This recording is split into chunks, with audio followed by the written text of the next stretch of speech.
In the fast-paced world that we live in, we're prone to managing lots of stress, and we don't even realize the impact this actually has on our health, and especially as women, our hormones.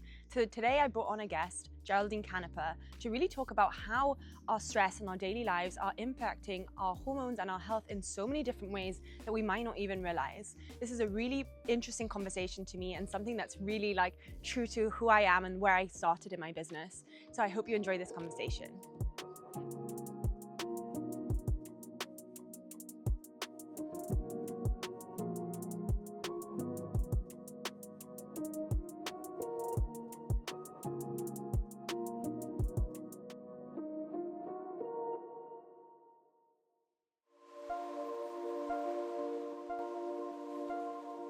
So Geraldine, thank you for being with me today. I would love to know a little bit about what's your perspective on how stress is impacting women's hormones of all ages. Well, when a woman is stressed, and we're talking about chronic stress, stress that has been going on for a while, it's not the typical episodic stress that once it happens, that's it. Your body goes back to normal.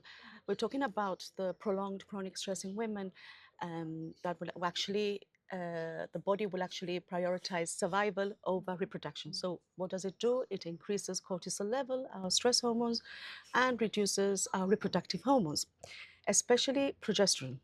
And progesterone is a calming hormone for women. It kicks in straight after ovulation, and its job is to prepare the luteal phase for a possible pregnancy.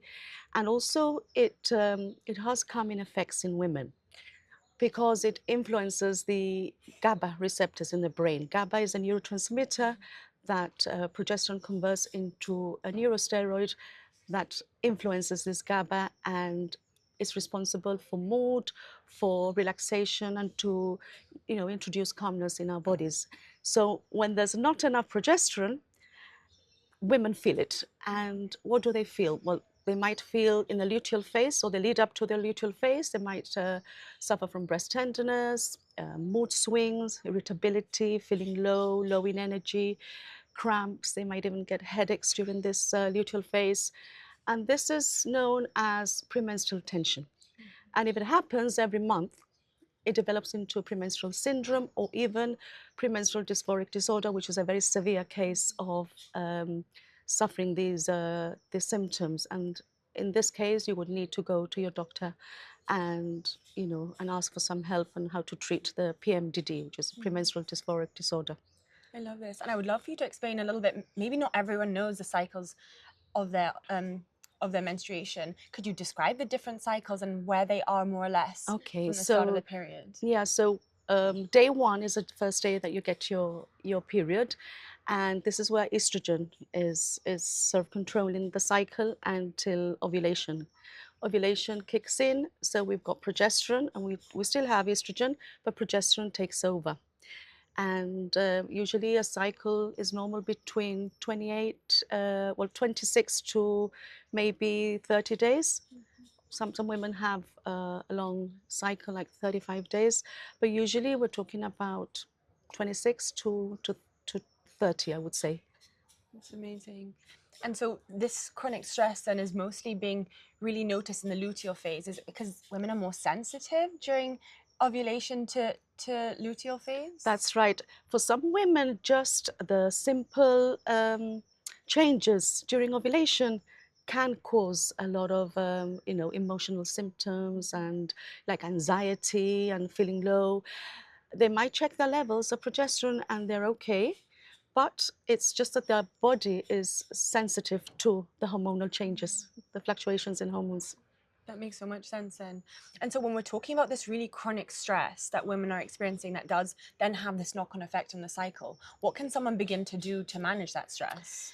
Okay, so I mean, we live in very fast-paced lives nowadays, and I think that many women, they are suffering from stress, but they don't even realize they're going through it. And I call this hidden stress because they do it automatically. We switch on our automatic pilot first thing in the morning. We get done through the day, and I feel that women need to pause. They need to, at one point, just you know, go inside and just say, well, is this normal for me to to be doing so many things, and I don't have time for myself. I'm not applying any self-care.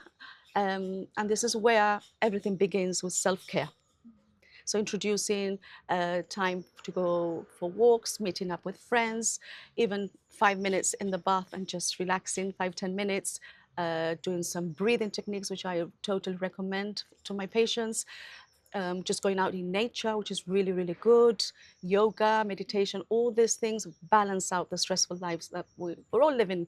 And obviously our phones, I think our mobile phones keep us stimulated all day long. So it's not just having a 9 to 5 job or a long shift job. It's about getting home and we're still stimulated. Or rather, our brains are still stimulated. We can't switch off.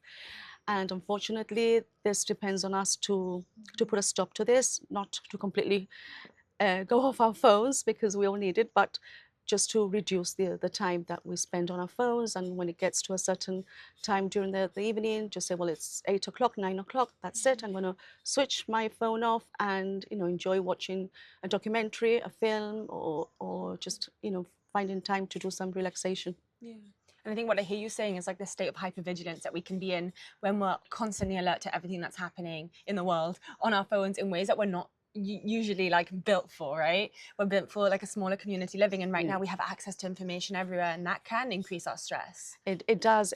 It creates an addiction to our dopamine hormone that we constantly need to be feeding by looking at new things on our phone, and that keeps our brain. And I think that there's so much information out there. I mean, you get your phone, go into social media, and you start scrolling, you see so many new things that the brain has to literally adjust to all that information, and that keeps us on a hypervigilance mode. Yeah. And I think one of the things I also heard you say was like that, especially in the evenings. Yes. Like I know I've got an idea of really how sleep and how our circadian rhythm really impacts hormones, but I would love to know from your perspective, how do you find that link between really shutting down at night and our circadian rhythm and being able to like affect our hormones through that? Okay, so well, I'll tell you what I do and what I recommend to my patients. Usually, obviously, it depends. I don't exercise very near bedtime. At least I allow about 3 or 4 hours if I do exercise in the evening, but I usually do it in the mornings. But the whole idea is to slow down as a sunset is coming in, no? So it's just basically, winding down, dimming your lights, having a nice relaxing shower, a bath, and just doing maybe some simple breathing techniques that only you can do it whilst you're watching TV. Maybe having a herbal tea, which is something that I've done for years. I think my mom got me used to having chamomile tea when I was very young. And I love it, and I still do, and I have my herbal teas every night, even in summer when it's boiling hot. I'm having my tea, and I just find that my tea and my winding down sets me off to sleep. So I think, could you describe what the circadian rhythm is for someone who doesn't know, so we can like really talk about how that's maybe impacting the hormones? Yeah, the circadian rhythm works with the brain. It's waking up in the morning, and the first thing that we do is connect. We should connect with sunlight, right? So it should be sky over screens first thing, and we hardly do it. I mean, we wake up in the morning and we all grab our phones. Some of us use our phone as an alarm, so that already you're picking up your phone and you're going straight into a screen. So that affects the circadian rhythm. So I think it's important to balance it out with sunlight, taking sun directly into your eyes for 10 minutes. That's enough. Going through a nice walk instead of getting your motorbike or getting your car. All that balances it out. And obviously at nighttime, we should have more or less the same routine that kicks in the melatonin in our body, in our brain. So if we are constantly stimulated, that melatonin won't kick in. And that's why we might be on our bed, scrolling on our phones till 1, 2 in the morning, and then you can't go to sleep because your mind is really active, and the blue light that the phones emit, that affects your melatonin and it sort of disrupts your circadian rhythm as well. Yeah. And I think that's just such a crucial understanding, that actually the way that we're living and our routines and our habits and our patterns are affecting everything in our health. including our hormones more than anything else. And especially as women, we are generally more sensitive to chronic stress. That's right. And understanding all these little parts helps us to create a daily routine that helps us to really harness like what is natural to our bodies. So what are some of those daily little routines that you'd recommend? Well, I think it's important also to look at the aspect of socializing with friends. Sometimes you feel stressed, and just by meeting up with a couple of friends and just, talking about something completely different or sharing a problem that you might have, that enables you to feel better. And exercise as well. I think exercise is really, really important. I think it's an underutilized antidepressant that is free, and we can just get it by just going out for a walk, the gym, any classes, anything that will actually kick in those endorphins that we need, the feel-good hormones in our body. So I totally recommend exercise. I love this. So we've spoken about sleep, we've spoken Oh, about no, do we do? exercise, the circadian rhythm. Yeah. So also what's interesting is like, I know that stress is one of the huge things that impacts women's hormones. Is there anything else that you found in your practice that you have found a correlation between women's hormones? Definitely fertility. Fertility is a huge one. I see many patients that they're struggling, and obviously it's due to having, most of the time, is low levels of progesterone. They're going through stress. They're undernourished as well. They're not eating enough calories to tell the body that, signal in the body that you're safe, that you're good, and that you can have a baby. So I also see a lot of women that over-exercise as well. And although exercise is fantastic, again, we can't take it to extremes, especially if you're trying to have a baby, because it will disrupt your cycle as well.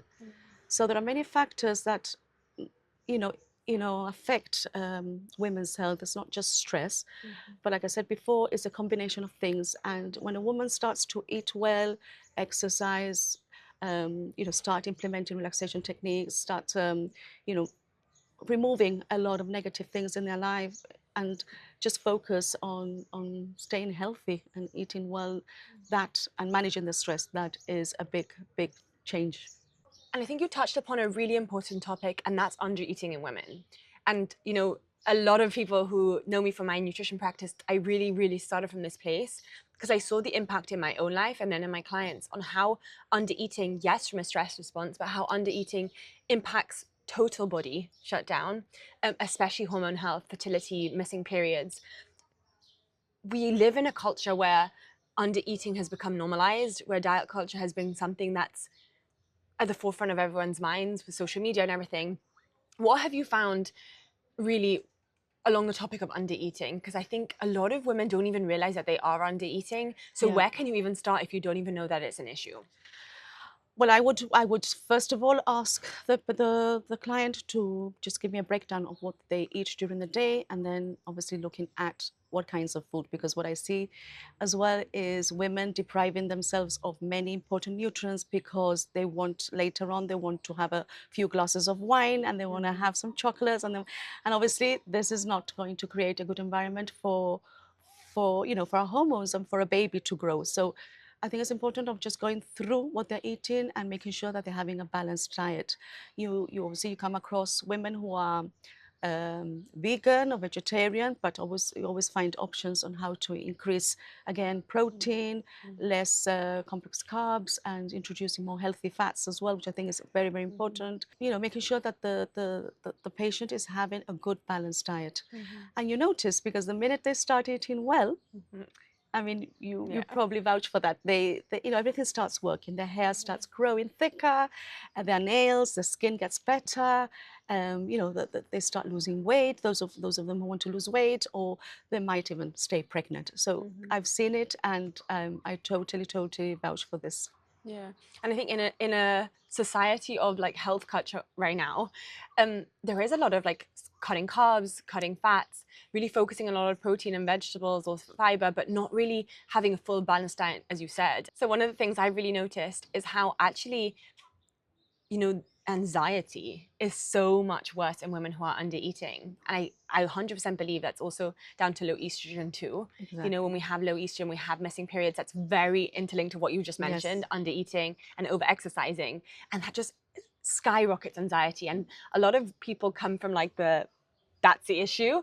And they realize that when they start to eat regularly, that kind of also subsides. Their periods Yeah. regulate, and they tend to have a normal cycle, not a cycle that they haven't seen for 3 months or 6 months. Which is So the yeah, case so for it's some women. important. I mean, I think nutrition is and as you as a nutritionist, you know, we know firsthand that how important it is in women's health. We are so sensitive. Our hormone system is very different to a man's. I mean, we're wired differently, so we need certain needs. We get more sensitive, maybe emotionally as well. So all this has an impact on our hormones as well. Would you like to talk about endotoxins and Oh, the toxins yeah, in yeah, food yeah. in products? Because Yeah. I know that really severely impacts hormones, and I'd love to know, because I know we were speaking about it before, all your natural skincare and your Yeah. natural beauty products. Would you like to talk us a little bit into that? Yeah, I have a passion for, you know, just advocating for natural skincare. It's something that I started about, I would say, quite a long while ago, about 10 years ago. And in those times, you hardly find any natural skincare. So I started making my own body lotions, my own serums for my hair, for my face. You know, every time I used to do more and more. I did a few courses on skincare, making natural skincare. So this enabled me for many years to actually, you know, get rid of most, you know, harsh chemicals in skincare, because these chemicals, they are called endocrine disruptors, and we're talking about parabens and PFAs, and what they do is that they disrupt our hormones, our endocrine system. And I always recommend women, if they're trying for a baby or just for general health, try and reduce the overload of toxins through skincare, which I think is the one that we use a lot. You know, body lotions, sun creams. Again, try and opt for natural sun creams, because we'll spend a whole summer applying these sun creams all over our body, and this is where we actually can mess up our hormones. And also, I also, you know, recommend it to babies. Find one that is natural for your baby as well, for your children. Yeah, and I agree. Like, obviously, we have the skin as the biggest organ in the body, and it's hyper absorbent. So we're going to be absorbing everything from our washing detergents Exactly. to the products that we're putting on our skin, our shampoos, Even sun our going creams. into your house with your shoes, you're bringing in as well chemicals that obviously you're out and about, and your shoes collect all these chemicals or dirt, and that's coming into your house. So there are many things that you can do to reduce, because it's impossible to completely eradicate environmental toxins from your life. Also with food, pesticides, I always try and opt for, you know, more natural way of having meat, and you know, try and reduce or eliminate unprocessed processed foods in my life. And that is something that also contributes towards good having a good endocrine system.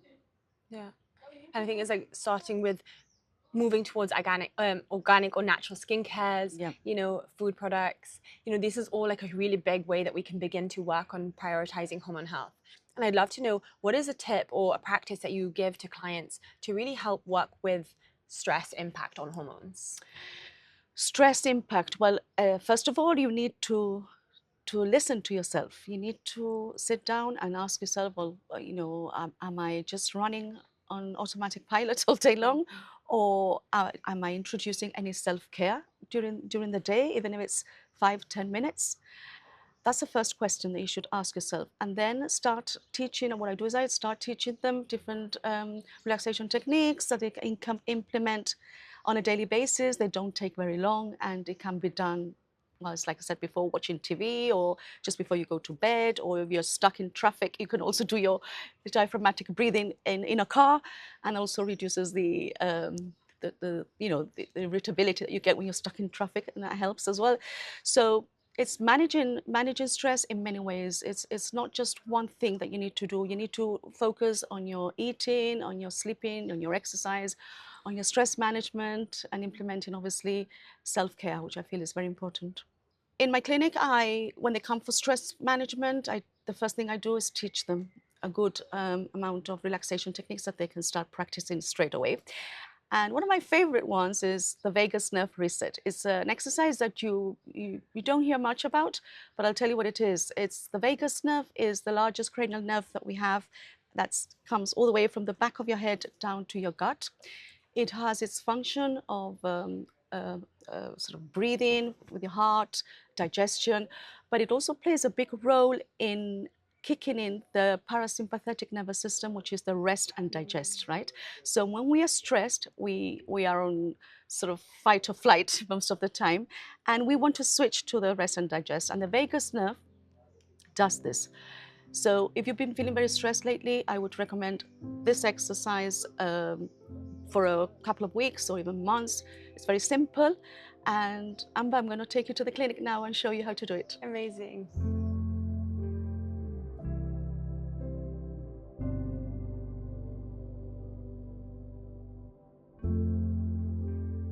So Amba, I'm going to teach you how to do the vagus nerve reset. So you just drop your shoulder down, take your arm to the back, and then take hold of your head and slightly tilt your head to one side, and take your eyes horizontally to the opposite direction. And you hold it here for between 30 and 60 seconds, or until you feel like yawning or coughing. It might take some more time for others, usually between 30 and 60 seconds. And then you take it, oh, so you're yawning. Okay, so you take it back to the center, focus directly in front of you, and then do exactly the same. The opposite side, tilt your head and eyes directly to the opposite direction. How does it feel? Amazing. So this exercise, ideally, if you've been through a lot of stress or you just want to have a nice nervous system that's flowing well, I would do it at least twice a day. It only takes, as you see, a couple of minutes. You can do it whilst you're watching TV or lying down in bed. There's also a different one that you can just hold your hands at the back of your head when you're lying down, and then you do exactly the same. Take your eyes to the opposite direction. And after a couple of days, or some people notice the effects immediately, you will feel more calm, less jittery, and more relaxed. I mean, I have to say it is really powerful, and I notice the effect almost immediately, and it feels really, really nice. It does, yeah. So it's important that we are consistent with this exercise and not just do it once or just when you're stressed. Try and keep it on going for a couple of weeks or even months. If you're interested in learning more, you can contact Geraldine at the Irish Town Clinic. She also wrote a book called She's in Charge, which is a holistic guide for women on how to manage their stress and hormones in their everyday lives.